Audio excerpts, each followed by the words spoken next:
Jemaat yang terkasih, mari kita tundukkan kepala kita akan berdoa, mohon pimpinan Tuhan untuk kita boleh mengerti akan firman Tuhan pada pagi hari ini. Mari kita berdoa. Tuhan Allah Bapa yang bertahta di dalam kerajaan surga yang mulia.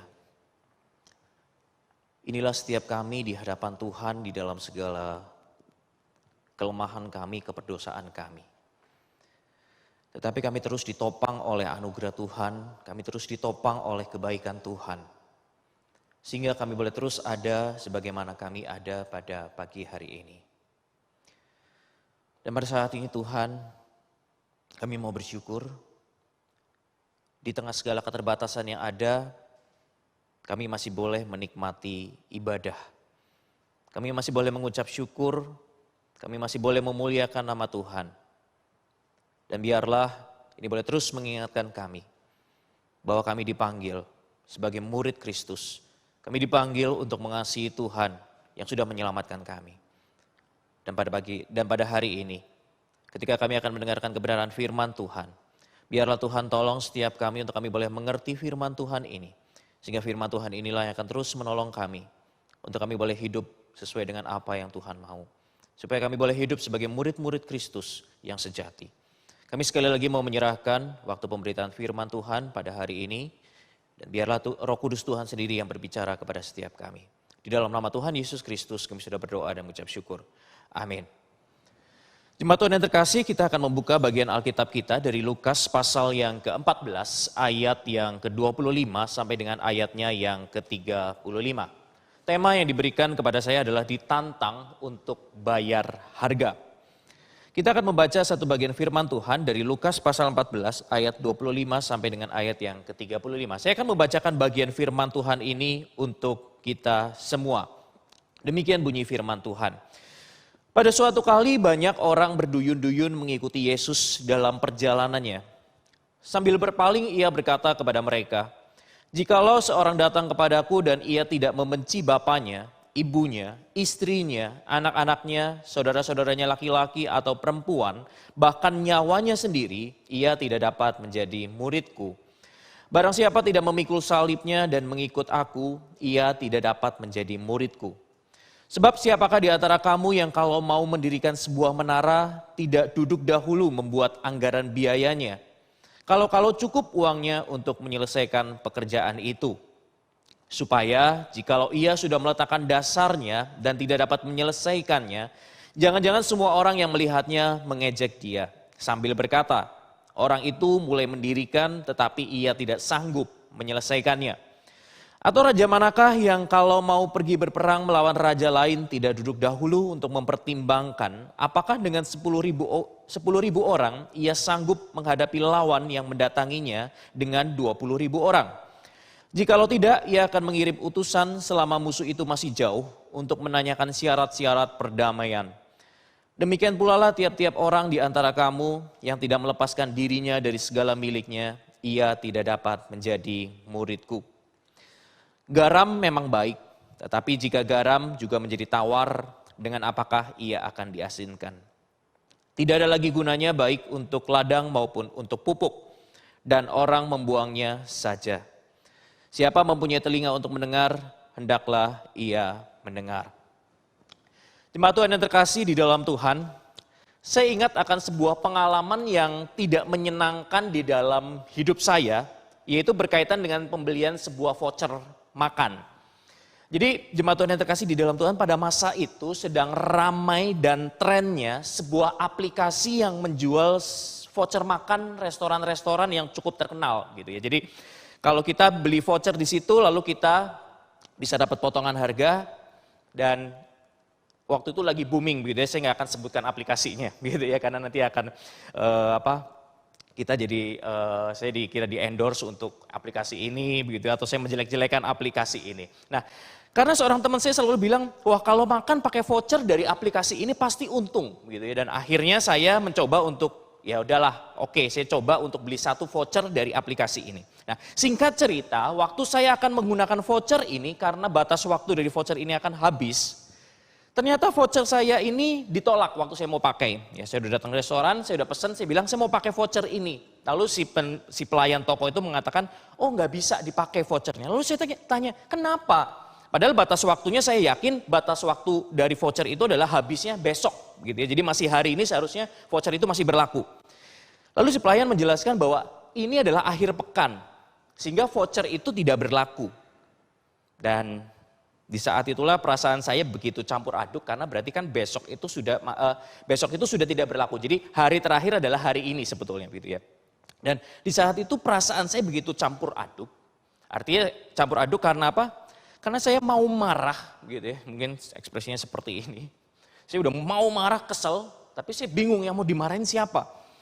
Dan karena setelah saya mikir-mikir sendiri, ya memang betul ya, itu adalah salah saya sendiri.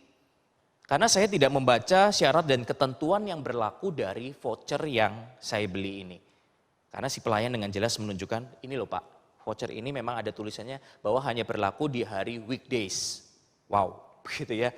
Dan di saat itulah, akhirnya saya di dalam perasaan yang begitu campur aduk itu, yang jelas adalah saya kesel, saya kecewa karena uang saya terbuang sia-sia hanya untuk voucher yang saya nggak pakai. Gitu. Dan itu pun gara-gara saya termakan oleh teman saya, begitu ya, bujukan teman saya mengatakan, ayo pesen pakai ini, bagus, enak pakai voucher ini, begitu ya, murah. Gitu. Nah, rekan-rekan terkasih di dalam Tuhan, kekecewaan saya ini lumayan berlarut-larut dan membuat saya akhirnya tidak mau lagi, ya kalau kita udah kesel biasanya begitu ya, kita nggak mau pakai lagi aplikasi itu, langsung saya delete aplikasi itu dari handphone saya. Lalu saya juga sampai saking keselnya saya bilang pokoknya saya janji saya nggak akan makan lagi di restoran itu. Padahal kan yang salah sekali lagi saya begitu ya.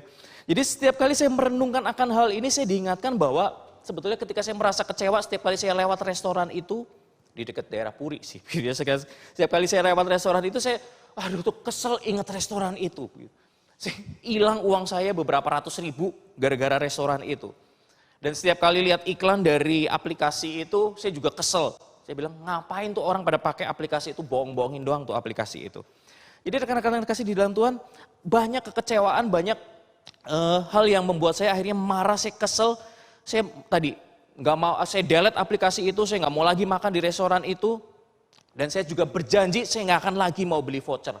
Apapun voucher ditawarkan, saya nggak mau. Ya udah pokoknya mau makan, beli. Langsung bayar di tempat. Ngapain lagi pakai voucher-voucher? Saya bisa kecewa lagi gitu. Nah, rekan-rekan yang terkasih di dalam Tuhan, tetapi kalau saya mau kembali mengevaluasi diri yang saya katakan tadi, kesalahan adalah di diri saya sendiri yang tidak teliti ketika membaca syarat dan ketentuan yang berlaku dari sebuah produk yang saya beli. Nah, jemaat Tuhan yang terkasih di dalam Tuhan, saat ini pun di dalam kehidupan kita sebagai orang percaya, kita juga bisa merasakan kecewa kepada Tuhan, marah kepada Tuhan, dan bahkan kita menyalahkan Tuhan atas sebuah situasi yang tidak mengenakan di dalam kehidupan ini. Nah, kenapa hal ini bisa terjadi? Karena banyak orang ketika mengikut Yesus, mereka menggunakan syarat dan ketentuan mereka sendiri. Padahal seharusnya mereka mengikut Yesus, ya seharusnya waktu mereka berkomitmen untuk mau mengikut Yesus, mereka harusnya mengikut Yesus dengan syarat dan ketentuan yang Yesus tetapkan. Bukan dengan syarat dan ketetapan yang saya mau. Yang harusnya saya berpikir, oh kalau saya mengikut Yesus harusnya saya diberkati oleh Tuhan. Tetapi waktu saya mengikut Tuhan Yesus saya harusnya selalu sehat, selalu diberkati oleh Tuhan. Tetapi ketika usaha saya bangkrut, ketika saya mengalami sakit yang berkepanjangan, saya merasa kecewa, saya merasa marah kepada Tuhan. Nah jemaat Tuhan yang terkasih di dalam Tuhan, hal inilah yang terjadi ketika kita mau mengikut Yesus, tetapi kita tidak tahu atau kita tidak mengerti dengan benar syarat dan ketentuan yang Yesus berikan untuk kita bisa mengikut Dia. Sehingga tidaklah heran ketika kita mengikut Yesus tanpa kita terlebih dahulu mengerti apa yang menjadi syarat dan ketentuan dari Tuhan Yesus untuk mengikut Dia, maka yang terjadi adalah kekecewaan ini. Nah, saat ini kita akan sama-sama belajar dari teks yang kita baca tadi. Yang kita mungkin teks ini sudah kita cukup hafal, yang mungkin teks ini sudah cukup kita sering dengar dikhotbahkan. Tapi kita mau sama-sama sekali lagi melihat dan belajar tentang syarat yang Tuhan Yesus tetapkan kepada para murid untuk bisa mengikut Dia. Dari ayat 25, dari ayat yang 25, kita mendapat sebuah info bahwa Yesus menjelaskan kepada banyak orang yang saat itu mengikut dia tentang syarat mengikut dia. Kalau saya bacakan di ayat 25 di sini dikatakan, pada suatu kali banyak orang berduyun-duyun mengikuti Yesus dalam perjalanannya. Sambil berpaling ia berkata kepada mereka. Jemaat Tuhan yang terkasih di dalam Tuhan, menarik melihat bagian ini bahwa di dalam Injil Lukas, syarat tentang mengikuti Yesus ini ditujukan kepada orang banyak yang mengikut dia. Kalau kita bandingkan dengan bagian paralel yang sama dari ayat ini, dari syarat tentang mengikut Yesus, yaitu yang ada di Injil Matius pasal 10 ayat yang ke-37 sampai dengan ayat yang ke-38. Kita melihat kalau di dalam Injil Matius, ketika Yesus mengatakan syarat untuk mengikut dia, itu ditujukan hanya kepada 12 murid. Yaitu di dalam konteks ketika Tuhan Yesus akan mengutus 12 muridnya untuk pergi menginjili ke kota-kota terdekat. Itu konteksnya. Tetapi di dalam Injil Lukas dengan jelas ini katakan syarat untuk mengikut Yesus ini ditujukan kepada orang banyak yang saat itu sedang berduyun-duyun mengikut Yesus. Jadi bukan hanya 12 murid, tetapi saya yakin 12 murid itu termasuk di dalam orang banyak yang mengikut Yesus.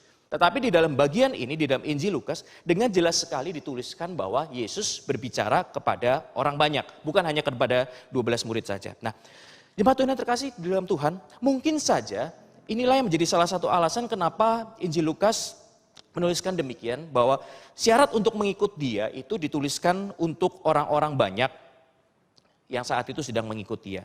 Karena kalau kita tahu bahwa Injil Lukas adalah Injil yang dituliskan untuk orang-orang yang ada di luar Yahudi. Sehingga ucapan Yesus tentang syarat mengikut dia itu adalah ditujukan kepada orang banyak. Artinya bahwa ajakan untuk mengikut dia dan syarat-syarat untuk mengikut dia ini bersifat publik. Bukan lagi bersifat eksklusif hanya kepada orang Yahudi, hanya kepada 12 murid. Jadi dari bagian ayat 25 ini kita juga sudah jelas melihat bahwa syarat untuk mengikut Yesus ditujukan kepada seluruh orang percaya kepada Yesus dan orang yang sungguh-sungguh mau mengikut dia. Dan syarat ini bukan hanya syarat bagi para pelayan Tuhan yang full time. Karena Bapak Ibu sekalian yang terkasih di dalam Tuhan, seringkali konteks ayat ini ketika Tuhan Yesus mengatakan, kalau kamu mau mengikut aku, kamu harus membenci bapamu, ibumu, istrimu, dan anak-anakmu, dan saudaramu laki-laki dan perempuan. Itu seringkali diidentikan, itu adalah panggilan syarat untuk mengikut Yesus kalau mau jadi hamba Tuhan full time. Jemaat Tuhan yang terkasih di dalam Tuhan, tapi kita lihat di dalam konteks Injil Lukas ini, dengan jelas sekali, Lukas ingin menunjukkan bahwa panggilan atau syarat untuk mengikut Yesus, menyangkal diri ini, bukan hanya ditujukan kepada para hamba Tuhan, tetapi bagi setiap kita orang percaya yang mau sungguh-sungguh mengikut Tuhan. Nah, lalu kita melihat di ayat yang berikutnya. Ayat yang berikutnya ayat 26. Ayat 26 ini memang seringkali menjadi sebuah ayat yang kontroversial, Bapak Ibu sekalian terkasih di dalam Tuhan. Karena di sini dikatakan, bagi setiap kita orang percaya yang ingin mengikut Yesus, maka kita harus membenci bapaknya, ibunya, istrinya, anak-anaknya, saudara-saudaranya laki-laki dan perempuan, dan bahkan nyawanya sendiri. Ayat ini yang seringkali membuat sebuah penolakan besar bagi orang-orang yang mau percaya, yang berasal dari sebuah budaya yang sangat menjunjung rasa hormat kepada orang tua, termasuk budaya Asia, termasuk kita di Indonesia. Karena syarat untuk mengikut Yesus di sini dikatakan kita harus membenci orang tua kita. Namun apakah memang Yesus sebetulnya sedang memerintahkan untuk kita membenci orang tua dan keluarga kita? Nah, jemaat Tuhan yang terkasih di dalam Tuhan, kata membenci ini sebetulnya merupakan sebuah gaya bahasa hiperbola. Gitu ya, gaya bahasa hiperbola yang melebih-lebihkan. Gaya bahasa hiperbola itu artinya melebih-lebihkan gitu ya. Yang biasanya digunakan oleh tradisi rabbinik, oleh para rabi-rabi Yahudi untuk menunjukkan apa? Sebetulnya untuk menunjukkan sebuah keutamaan. Jadi sebetulnya makna dari perkataan Yesus itu ya sama saja mau mengatakan bahwa sebetulnya barang siapa yang mengasihi aku gitu ya. Dia harus sungguh-sungguh mengasihi aku tidak lebih kecil dari dia mengasihi Tuhan Yesus. Jadi bahasa gampangnya adalah seperti itu Bapak Ibu sekalian terkasih di dalam Tuhan. Jadi rasa yang lebih besar mengasihi Tuhan Yesus, di sini memang Tuhan Yesus mengatakan dengan gaya bahasa hiperbola yang mau menyangatkan sebetulnya bahwa rasa kasih kita kepada Tuhan Yesus itu harus sungguh-sungguh besar. Bahkan kalau mau dibandingkan, saya sungguh kasih kepada Tuhan Yesus dan saya membenci orang-orang yang di sekitar saya. Gitu. Tetapi sebetulnya maknanya bukan sungguh-sungguh kita secara aktif membenci. Tetapi rasa kasih kita harus lebih besar kepada Tuhan Yesus dibandingkan kepada keluarga kita, kepada orang tua kita. Itu yang dimaksud di dalam ayat ini Bapak Yesus sekalian terkasih di dalam Tuhan. Dan kalau kita melihat di dalam ayat yang ke-26 dan ke-27 berikutnya, di dalam bagian ini selanjutnya, ayat 26 dan 27 ini merupakan syarat yang dipaparkan oleh Tuhan Yesus bahwa untuk mengikutnya itu perlu untuk membayar harga. Dan oleh karena itulah di dalam bagian selanjutnya yaitu ayat 28 sampai dengan ayat yang ke-33. Yesus menceritakan dua perumpamaan. Yang keduanya bercerita tentang perlunya untuk menghitung biaya ketika akan melakukan sesuatu. Perumpamaan yang pertama adalah tentang membangun rumah. Seseorang yang akan membangun rumah dia harus menghitung dulu biayanya. Apakah dengan uang yang dia punya, dia cukup untuk menyelesaikan pembangunan rumahnya. Lalu yang kedua, perumpamaan yang kedua adalah perumpamaan tentang seorang raja yang mau maju berperang. Seorang raja yang mau berperang harus menghitung dulu untung rugi atau biaya gitu ya. Ketika dia akan maju berperang, apakah nanti dia akan kalah atau dia akan menang dengan jumlah pasukan yang dia miliki. Jemaat Tuhan yang terkasih di dalam Tuhan, bagian ini sebenarnya mau menunjukkan begini. Keselamatan itu adalah sebuah hal yang ditawarkan oleh Yesus secara cuma-cuma kepada setiap kita. Namun di dalam keselamatan yang cuma-cuma itu bukanlah sesuatu yang murahan. Gratis itu berbeda dengan murahan, Bapak Ibu sekalian terkasih di dalam Tuhan. Tetapi di dalam keberdosaan manusia, seringkali sesuatu yang gratis itu menjadi sebuah hal yang seringkali kita kurang hargai di dalam kehidupan ini. Sehingga keselamatan dengan pemahaman tentang keselamatan yang salah ini bahwa tadi keselamatan diberikan secara gratis, maka kita bisa melakukan apapun semau kita. Ketika keselamatan itu sudah diberikan secara cuma-cuma kepada kita, maka kita tidak perlu melakukan apa-apa. Nah, jemaat Tuhan yang terkasih di dalam Tuhan, pemahaman tentang keselamatan yang salah inilah sama seperti tadi kisah di awal tadi. Sama seperti kisah saya begitu ya, tentang kelalaian memahami atau mengerti syarat dan ketentuan berlaku dari sebuah produk. Keselamatan betul adalah sebuah anugerah yang tidak menuntut apapun dari setiap kita. Kita hanya perlu menerima keselamatan itu dan mengimani bahwa keselamatan itu sudah kita terima. Tetapi kita harus juga lihat bagian berikutnya bahwa keselamatan itu bukan hanya berbicara tentang status kita. Artinya kalau keselamatan itu diberikan kepada kita berarti status kita yang dahulu adalah orang berdosa, sekarang kita sudah menjadi orang yang dibenarkan di hadapan Allah. Itu adalah berbicara keselamatan itu bukan hanya berbicara tentang status kita, perubahan status kita. Tetapi keselamatan itu adalah bahwa berbicara tentang kita saat ini sedang diubahkan dari orang berdosa menjadi orang benar. Jadi bukan hanya berbicara tentang status, tetapi bagaimana berbicara tentang hidup kita yang juga diubah. Yang seharusnya hidup kita juga sesuai dengan status keselamatan yang sudah kita peroleh. Jemaat Tuhan yang terkasih di dalam Tuhan, di dalam proses hidup keselamatan inilah kita harus atau kita perlu untuk bayar harga. Kita perlu bayar harga sebagai seorang murid. Karena kita diajak oleh Tuhan Yesus ketika kita sudah memperoleh status keselamatan itu. Kita harus terus berproses di dalam status itu. Sehingga hidup kita menjadi hidup yang sama seperti dengan status yang sudah diberikan kepada setiap kita. Jemaat yang Tuhan yang terkasih di dalam Tuhan. Bagi para penggemar boy band atau girl band Korea. Belakangan ini apalagi gara-gara pandemi begitu ya, banyak yang nonton drakor begitu, jadi tergila-gila dengan Korea, drama serial Korea begitu. Mungkin mengenal istilah yang disebut sebagai fandom. Nah, apa itu fandom? Fandom adalah akronim dari fanatic domain.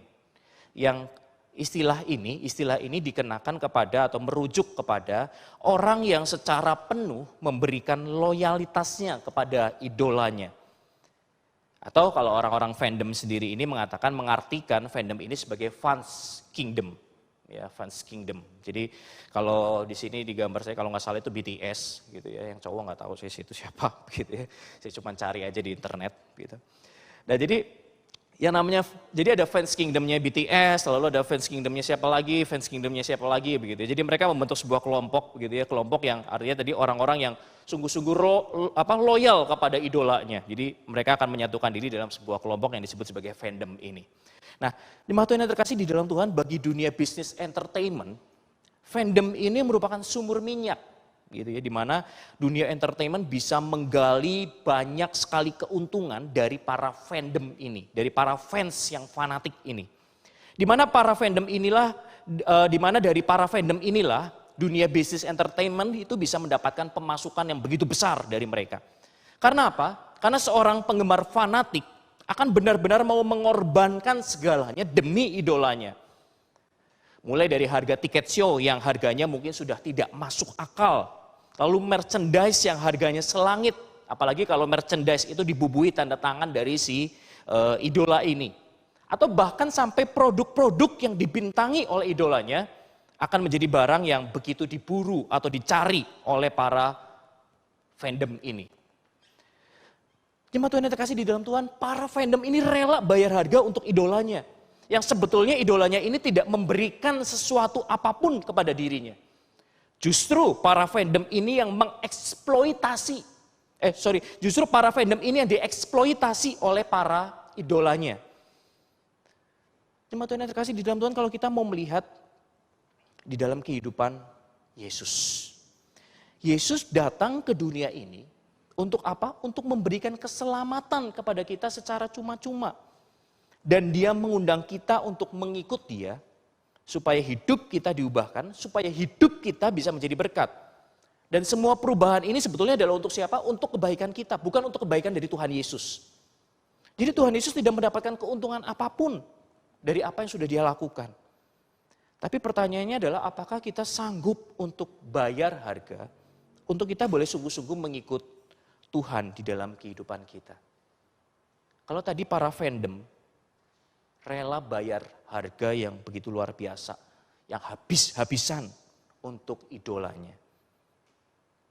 Sekalipun si idolanya ini tidak memberikan apapun untuk dia. Hanya kepuasan karena bisa menonton bagaimana mereka menari, bagaimana mereka menyanyi. Kepuasan yang semu. Tetapi ketika Tuhan Yesus sudah datang memberikan keselamatan bagi kita, apakah kita sanggup untuk bayar harga untuk mengikut Tuhan Yesus di dalam kehidupan kita? Lalu pertanyaan bagi kita sekarang adalah, pasti kita mengatakan, loh tapi bayar harga untuk mengikut Tuhan Yesus ini terlalu besar. Kita mau coba analisa gitu ya, tentang biaya atau syarat yang diajukan oleh Tuhan Yesus kepada para pengikutnya. Apakah sedemikian berat? Apakah sedemikian mahal sehingga kita sebagai orang percaya sulit untuk kita bisa bayar harga untuk sungguh-sungguh mengikut Tuhan Yesus. Kalau kita lihat yang pertama adalah di dalam syarat untuk mengikut Yesus, yang pertama adalah ada di ayat 26. Syarat untuk mengikut Yesus adalah mengasihi Yesus lebih dari segalanya di dunia ini. Kalau saya mau simpulkan kalimat di ayat 26 ini. Jadi syarat yang pertama untuk mengikut Yesus adalah mengasihi dia atau mengasihi Yesus lebih dari segalanya di dunia ini. Tentu saja kalau kita mau mengatakan bahwa perintah ini bagi setiap kita ketika kita membaca secara sekilas ini cukup sulit gitu ya. Tetapi saya mau mengajak kita melihat dari sisi yang lain, dari sudut pandang yang lain. Saya mau mengajak kita melihatnya begini. Perintah ini bukanlah sebuah perintah yang sulit kalau kita melihatnya dari natur keberadaan hidup kita di hadapan Allah. Saya mau mengajak kita melihat begini. Bukankah wajar kalau si pencipta kita, gitu ya, si pencipta kita itu meminta kita atau menuntut kita supaya kita ciptaannya ini sungguh-sungguh mengasihi dia. Bukankah ini suatu hal yang normal, suatu hal yang wajar kalau seorang pencipta, sosok pencipta itu meminta kita, atau bahkan mengatakan di sini saya mengatakan memakai kata menuntut kita, memaksa kita untuk mengasihi dia. Itu adalah hal yang wajar. Adalah hal yang seharusnya kita lakukan. Namun setelah manusia jatuh ke dalam dosa, Bapak Ibu sekalian terkasih di dalam Tuhan, maka manusia lebih mencintai dunia ini, yaitu ciptaan Allah ini, daripada mencintai si pencipta itu. Dan disinilah ketika Tuhan Yesus memaparkan syarat yang pertama untuk mengikuti Dia, sebetulnya Tuhan Yesus ingin mengingatkan kita, atau melatih kita orang-orang percaya, untuk kita hidup kepada natur kita yang semula, atau diingatkan kembali kepada siapa kita dan siapa Tuhan. Yaitu bahwa Tuhan pencipta dan kita ciptaan, maka kita sebagai ciptaan seharusnya mengasihi Dia. Apalagi ketika si pencipta itu bukan hanya menciptakan kita, tetapi Dia menolong kita keluar dari kehancuran. Bukankah itu adalah hal yang luar biasa yang seharusnya kita lakukan, sungguh-sungguh mengasihi Tuhan kita, si pencipta itu. Jemaat Tuhan yang terkasih di dalam Tuhan, kesetiaan kita, seberapa besar kasih kita, ditunjukkan dari seberapa sadar diri kita akan sosok kita di hadapan Allah. Tapi seringkali kita adalah orang-orang yang, kalau mau boleh mengutip kata Ibu Rahmiati, Pendeta Rahmiati yang mengatakan, kita adalah orang-orang yang tidak tahu diri. Kita seringkali menuntut Tuhan Sang Pencipta itu terus memenuhi kehidupan kita. Sementara kita tidak pernah sedikit pun mengasihi Tuhan, si pencipta hidup itu, si pemberi kehidupan itu. Sehingga yang terjadi adalah ketika kita mengalami kesulitan di dalam kehidupan ini, ketika kita masuk di dalam masa pandemi yang begitu berkepanjangan, kita kecewa kepada Tuhan, kita marah kepada Tuhan. Kenapa kondisinya seperti ini? Dan kita lupa bahwa pada masa-masa yang sebelumnya, pada masa-masa yang lampau, Tuhan sudah memelihara kita, Tuhan sudah menyatakan kebaikannya kepada kita, Tuhan sudah memberikan hal-hal yang baik kepada kita. Kita lupa akan hal itu semua. Tapi kita hanya memandang kepada kondisi saat ini, Tuhan tidak memberkati saya. Saya kecewa, saya marah sama Tuhan. Cuma Tuhan yang terkasih di dalam Tuhan, mungkin masa pandemi ini dipakai oleh Tuhan untuk Tuhan mau mengevaluasi kita. Seberapa besar kita mengasihi diri kita, mengasihi Tuhan Sang Pencipta itu daripada apa yang Tuhan ciptakan di sekeliling kita. Ketika kita marah, ketika kita kesel, kita nggak bisa keluar lagi makan di mall, makan di luar. Tapi kita masih diberi kesempatan untuk kita bisa datang beribadah kepada Tuhan. Tapi kita masih kesel. Berarti kita lebih mencintai kita makan di luar. Kenikmatan-kenikmatan dunia yang Tuhan berikan kepada kita. Daripada kita mensyukuri berkat bahwa kita masih bisa beribadah kepada Tuhan walaupun secara online saat ini. Jemaat Tuhan yang terkasih di dalam Tuhan, mari kita mengevaluasi diri kita tentang syarat panggilan ini. Seberapa besar kita sungguh-sungguh mengasihi Tuhan, Sang Pencipta kita di dalam kehidupan kita. Lalu syarat yang kedua ada di ayat yang ke-27. Yaitu syarat yang kedua adalah apa? Untuk memikul salib.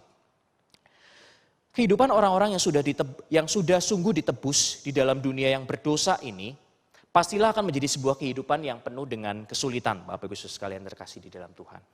Kalau di dalam dunia bisnis, kita tahu bahwa dunia bisnis itu penuh dengan trik kotor dan kecurangan-kecurangan yang ada. Sementara kalau kita mengatakan tadi mau hidup jujur, dan mau hidup di dalam syarat yang pertama tadi, mau sungguh-sungguh mengasihi Tuhan, maka kita mau hidup sungguh-sungguh menjalankan apa yang Tuhan perintahkan, maka bisnis kita otomatis pasti tidak akan berjalan dengan mudah. Dan inilah yang harus kita lakukan bukan? Kita harus pikul salib. Pikul salib adalah sebetulnya memang konsekuensi logis dari syarat yang pertama. Kalau syarat yang pertama tadi kita sungguh-sungguh mengasihi Tuhan, maka syarat yang kedua ini yaitu pikul salib itu tidak akan menjadi sesuatu yang sulit. Bahwa di dalam kehidupan kita mau sungguh-sungguh mengasihi Tuhan, maka ada salib yang harus kita pikul di dunia ini. Karena apa? Karena tadi kita sudah berkomitmen mau lebih mengasihi Tuhan daripada apa yang ada di sekitar dunia ini. Jemaat Tuhan yang terkasih di dalam Tuhan, saya punya seorang rekan yang sudah mempunyai anak usia remaja. Dan pada suatu waktu saya dan teman saya ini janjian ketemuan di sebuah mall. Dan rekan saya mengatakan alasan kenapa dia memilih mall itu, mall tertentu ini adalah karena sekalian dia antar anak remajanya ini untuk hangout bareng dengan teman-teman remajanya yang lain. Dan singkat cerita, saya selesai bertemu dengan rekan saya ini lalu saya melihat kami akan berpisah, tetapi saya terlebih dahulu sambil keluar dari mall itu, saya bareng teman-teman saya ini dan saya melihat bagaimana teman saya ini memanggil anaknya yang masih remaja pada saat itu, yang sedang asik, padahal saat itu saya juga melihat si anak remaja ini sedang asik dengan teman-temannya.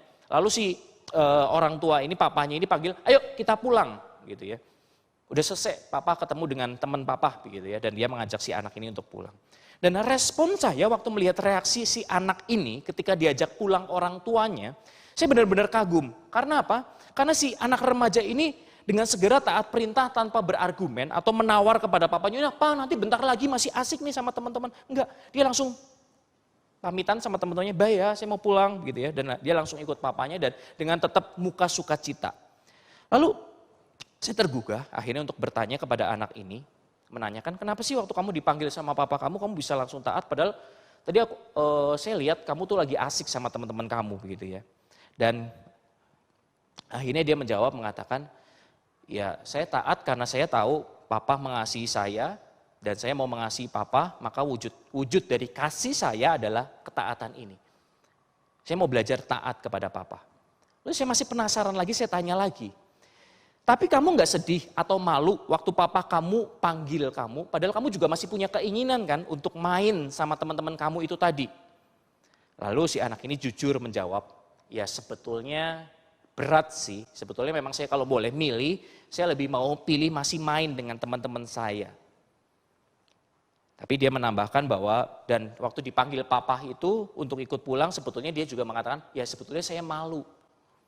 Teman-teman di sekolah memang sering mengejek saya tuh anak papi mami," gitu ya. Jadi mau ke mall aja dianterin papanya, lalu kalau udah mau pulang dia harus ya kalau papanya panggil pulang dia harus pulang gitu ya. Tapi dia mengatakan lagi, menambahkan, "Tetapi pilihan untuk taat ini bukan karena dia terpaksa. Tapi karena dia mengasihi papanya, mengasihi mamanya." Dan si anak ini menambahkan, waktu dia taat kepada orang tuanya, maka dia sebetulnya sedang taat kepada Tuhan. Jemaat Tuhan yang terkasih di dalam Tuhan, demikian seharusnya hidup kita sebagai pengikut Yesus. Bahwa kita ketika kita sungguh-sungguh mau mengasihi Tuhan, Sang Pencipta itu pasti harus kita menunjukkannya dengan kasih yang lebih apapun dari kasih kita kepada orang-orang ataupun hal-hal yang ada di sekitar kita. Dan untuk melakukannya pun kita harus bayar harga, harus pikul salib karena hal itu tidak mudah. Di tengah-tengah dunia yang mementingkan diri sendiri, kita harus berpikir untuk mementingkan Tuhan atau mementingkan orang lain di sekitar kita. Itu adalah tidak hal yang tidak mudah, Bapak Ibu sekalian terkasih di dalam Tuhan.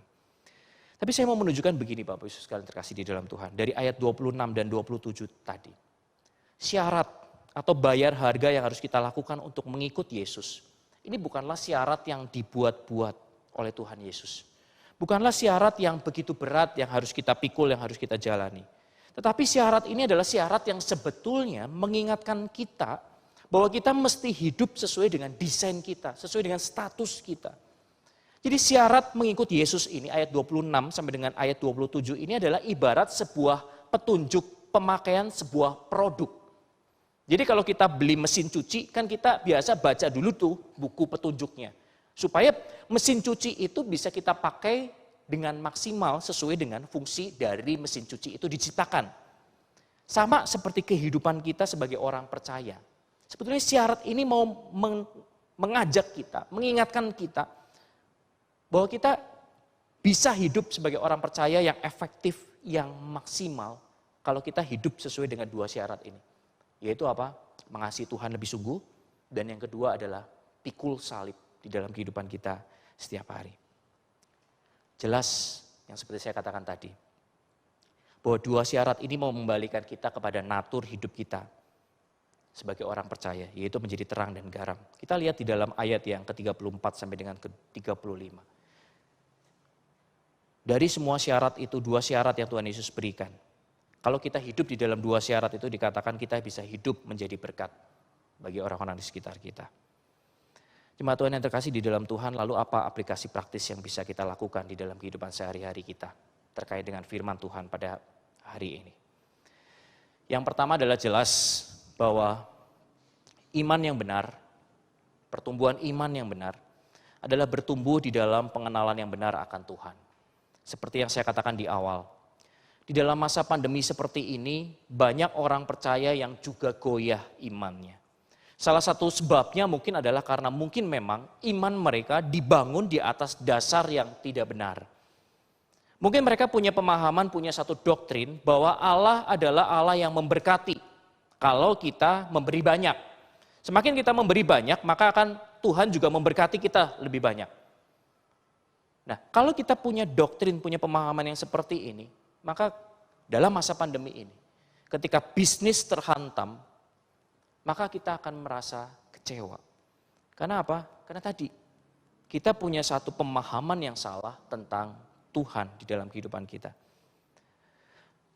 Dan teologi ini, pemahaman ini tentu saja tidak sesuai dengan syarat dan ketentuan dari Tuhan Yesus. Sehingga ketika terjadi tidak sesuai dengan ekspektasi kita atau syarat dan ketentuan yang kita punya sendiri, pastilah yang akan muncul adalah kekecewaan dan iman kita ini akan goyah dan hancur. Oleh karena itu saya terus mendorong untuk setiap kita jemaat GKY VTI ini. Untuk kita belajar terus mengenal Yesus. Dan salah satu hal praktis yang bisa kita lakukan adalah kita mau sungguh-sungguh membaca firman Tuhan. Atau kita mau sungguh-sungguh mencari firman atau khotbah yang sehat teologi dan doktrinnya. Saat ini di dunia online saat ini, kita bisa pilih banyak channel dari gereja-gereja yang ada. Tapi kita mau coba belajar untuk mencari satu channel dari gereja tertentu yang sehat teologi dan doktrinnya.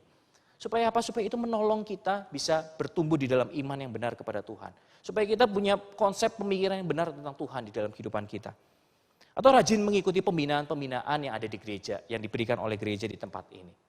Atau kita juga mencari pembinaan-pembinaan yang ada di channel-channel YouTube yang ada, pembinaan yang sehat tentu saja. Nah, lalu aplikasi praktis yang kedua adalah, mari kita miliki sudut pandang yang baru terhadap panggilan menjadi murid. Panggilan menjadi murid bukanlah menjadi sebuah panggilan yang membebani, yang saya katakan tadi.